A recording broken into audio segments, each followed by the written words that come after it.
Hello everyone, welcome back to my channel. চলে আসলাম নতুন একটা রেসিপি ভিডিও নিয়ে। আজকে আমি বানাতে চলেছি শামি কাবাব। সো প্রথমেই আমি বুটের ডাল সারা রাত ধরে ভিজিয়ে রেখেছিলাম। তো ফার্স্টে একটা প্রেশার কুকারের মধ্যে সেই বুটের ডালটা আর চিকেন দিয়ে দিলাম কিছু পরিমাণ, আর পেঁয়াজ কুচি, আর একে একে গুঁড়ো মশলা, লবণ, হলুদ, আস্ত জিরা, ধনিয়ার গুঁড়ো, মিট মশলার গুঁড়ো, আর দিয়ে দিলাম একটু গরম মশলার গুঁড়ো। সব মশলাগুলো একসঙ্গে দিয়ে এখানে আমি পরিমাণ মতো জল দিয়ে দেবো প্রেশার কুকারে। দিয়ে আমি প্রেশার কুকারের পরিমাণ মতো দেখতে পাচ্ছেন কতটা জল দিয়েছি। যতটা পরিমাণে জল লাগবে ততটাই দিয়ে প্রেশার কুকারের ঢাকনাটা দিয়ে বন্ধ করে দুটো সিটি মেরে নেব।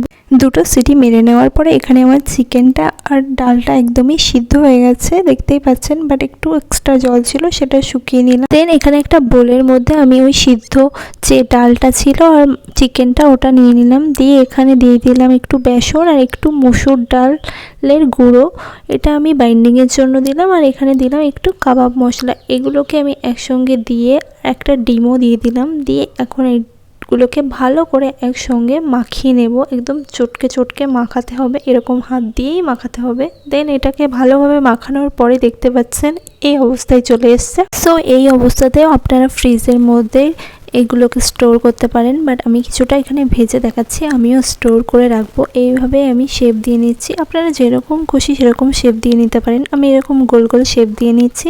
এইভাবে আমি বাকিগুলোকে তৈরি করে নেব। দিয়ে আমি কিছুটা ফ্রিজের মধ্যে রেখে দেবো, আর কিছুটা আমি এখন ভেজে নেব।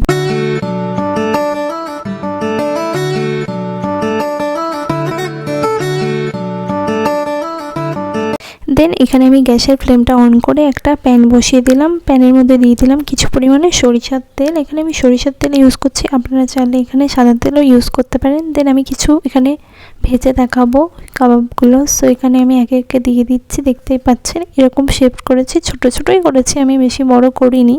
এইভাবে বাড়িতে একবার ট্রাই করে দেখবেন, দারুণ হয় খেতে। আর এই কাবাবগুলো আপনি গরম ভাতেও খেতে পারেন, আবার স্ন্যাক্স হিসেবেও খেতে পারেন।